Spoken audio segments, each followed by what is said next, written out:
C'est d'abord une écologie de l'être humain, la non-violence. Ma lutte va être à travers la parole. Si tu mets la graine de violence, tu la retrouveras en face. Ne jamais obéir. Urgence climatique, justice sociale. D'abord dénoncer le système. Mobilisation citoyenne. On ne peut pas être dans la violence et l'humanisme à la fois. La force de la non-violence. Article.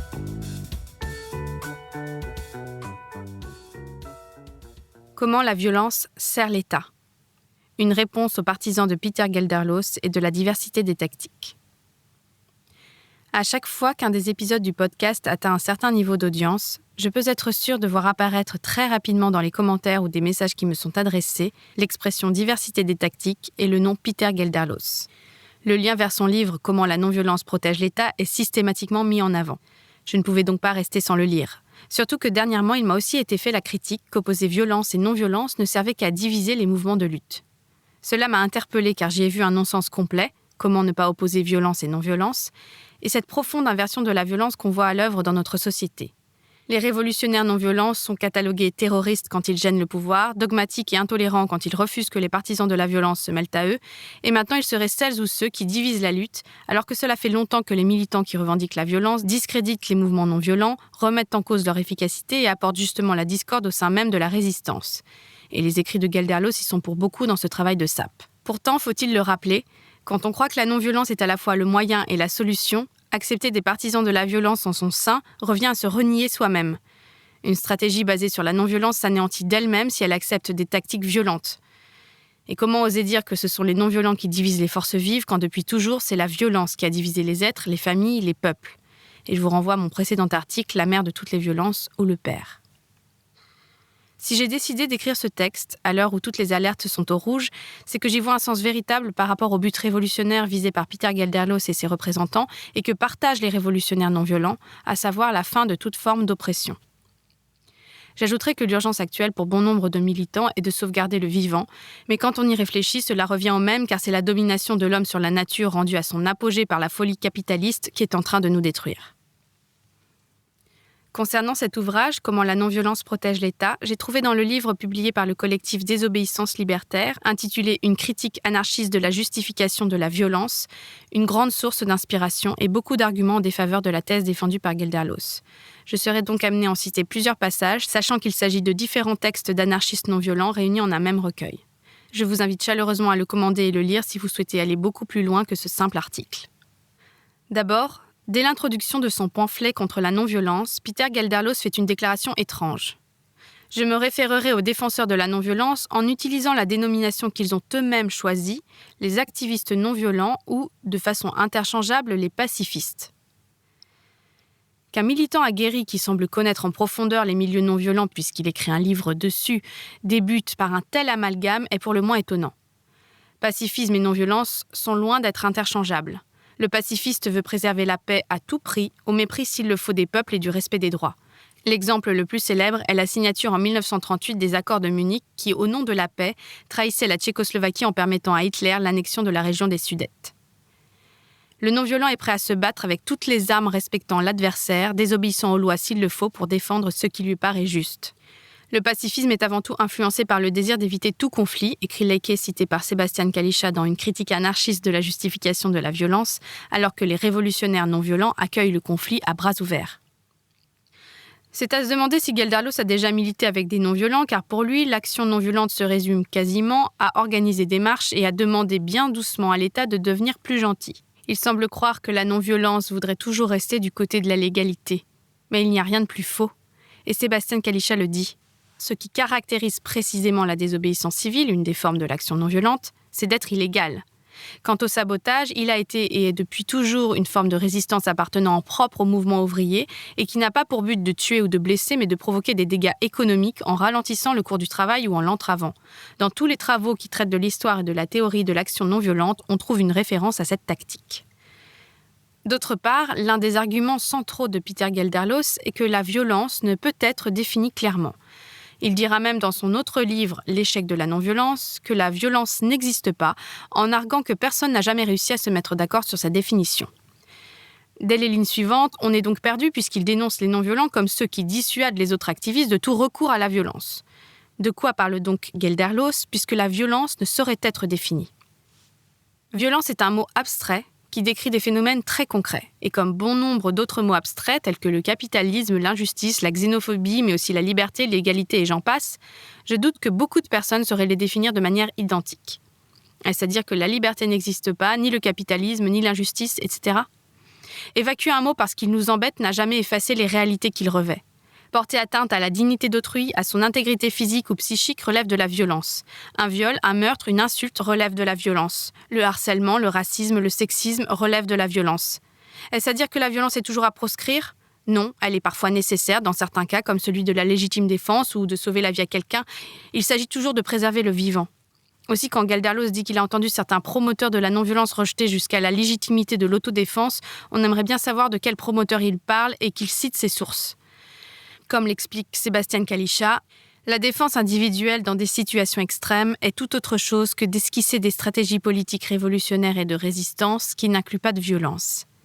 Et même en cas de résistance politique, Gandhi lui-même a dit qu'entre lâcheté et violence, il fallait préférer la violence, mais que la troisième voie, celle de la non-violence, lui était supérieure.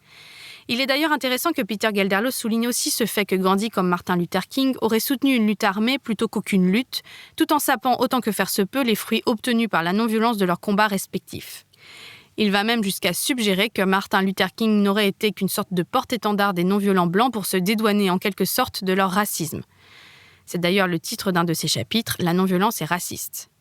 Malheureusement, Gelderloos fait ce qu'il reproche aux non-violents de faire.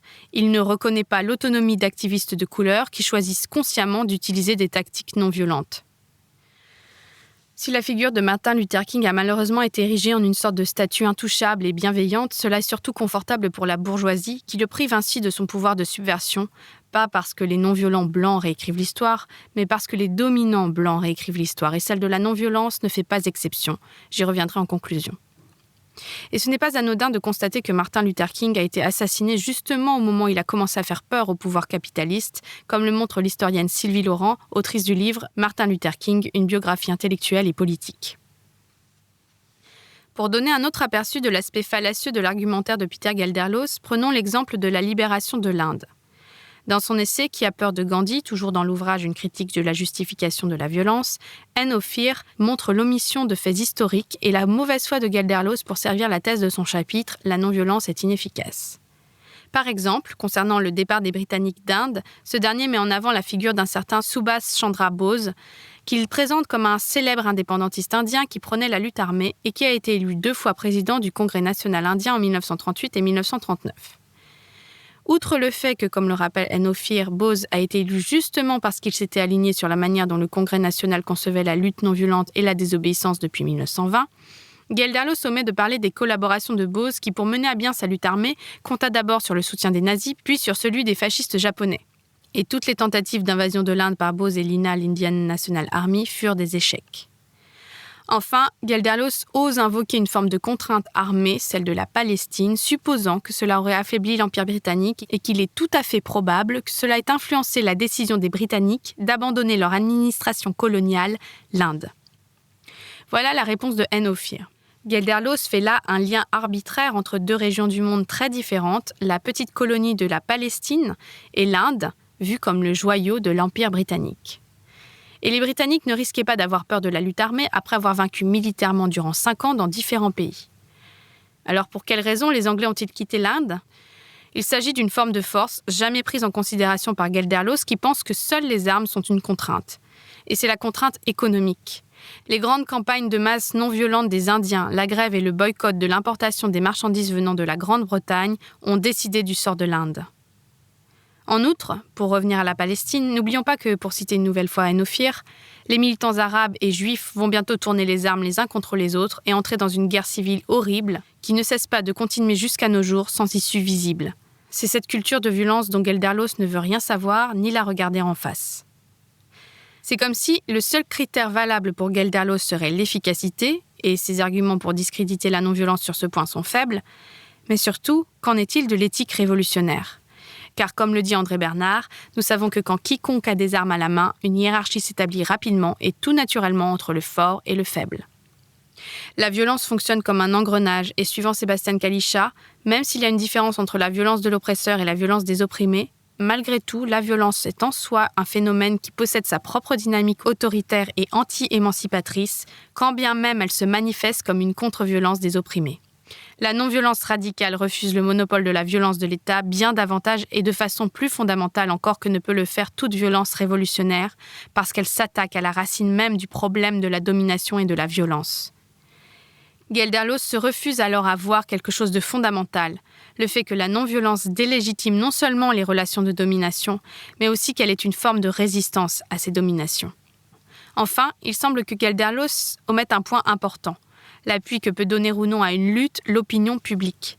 C'est ainsi que la destruction du McDonald's le 1er mai 2018 par les Black Blocs n'eut pas du tout le même effet que celle du McDo de Millau en 1999. Dans le premier cas, cela bloqua totalement la manifestation et permit à la presse d'en faire ses choux gras. Je vous renvoie au texte publié le 4 mai 2018 sur Infolutte, une critique anti-autoritaire du Black Bloc qui explique l'erreur stratégique d'une telle casse. Dans le second cas, l'action eut un franc succès auprès des Français. Or, pour Peter Gelderloos, bien qu'il écrive qu'il est dangereux d'adopter des tactiques que personne ne comprend et encore moins soutient, il va cependant jusqu'à justifier les attentats islamistes de Madrid en 2004 en expliquant que ce seraient ces attentats qui auraient provoqué le retrait espagnol de la guerre en Irak.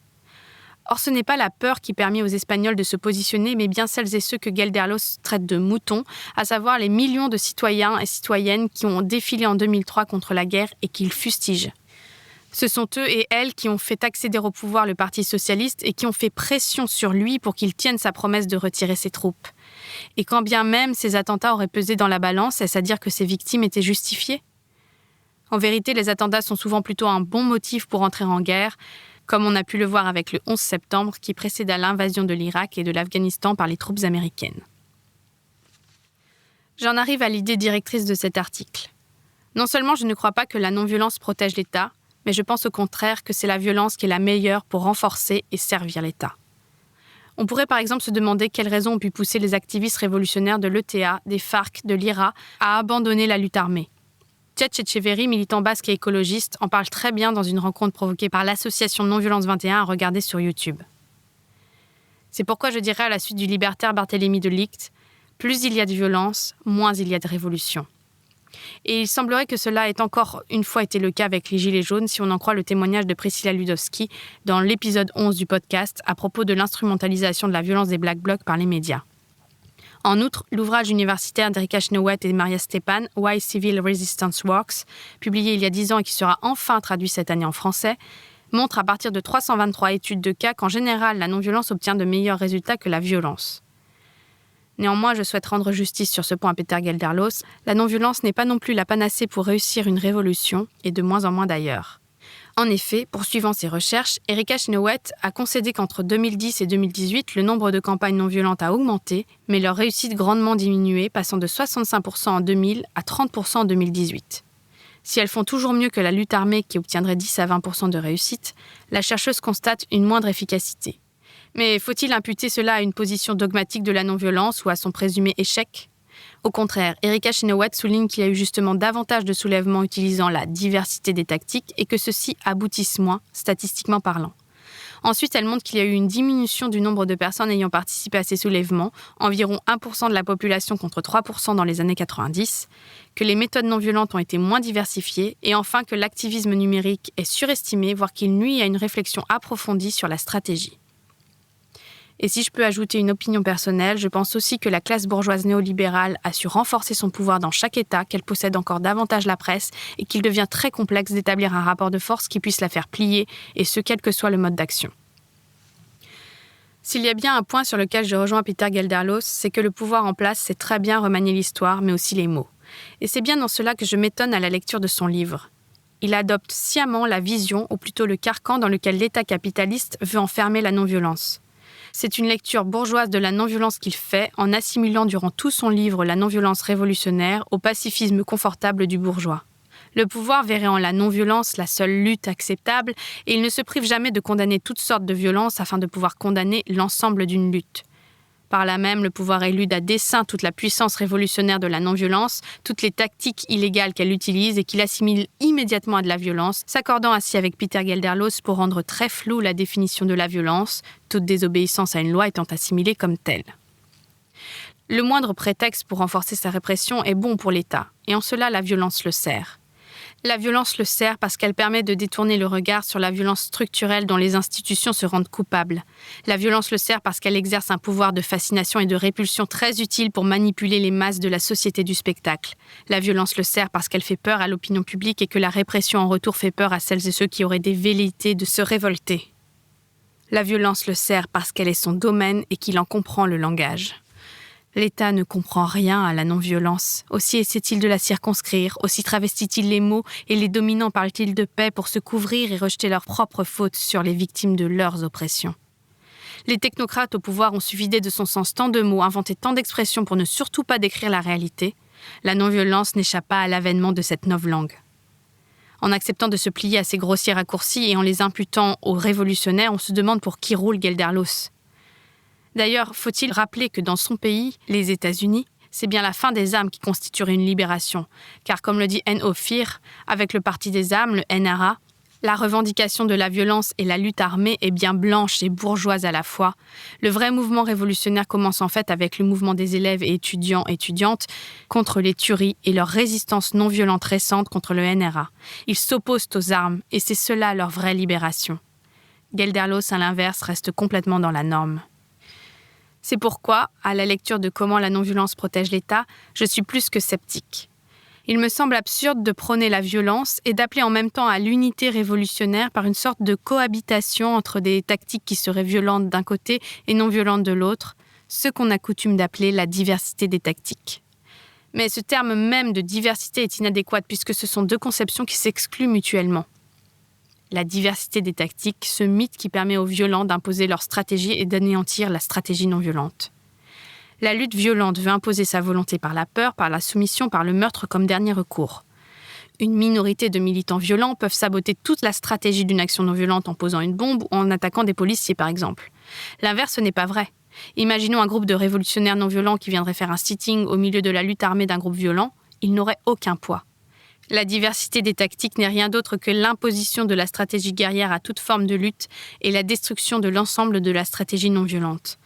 Dès lors qu'un acte de violence est commis au sein d'un mouvement non violent, celui-ci cesse de l'être. Comment invoquer l'unité quand non violent et violent s'opposent par l'idéologie et par la pratique ? L'entraide, dont parlait déjà Pierre Kropotkin en 1902 et plus récemment Pablo Servigne, est fondamentalement non violente et elle me semble, avec la prise de conscience de notre interdépendance, de notre lien indéfectible à la nature pour survivre, une meilleure voie à suivre, alliée à des actions de désobéissance civile, de lobbying citoyen et tout ce qui pourra permettre à notre système délétère, individualiste et violent de s'effondrer pour voir advenir une société et une culture non violente.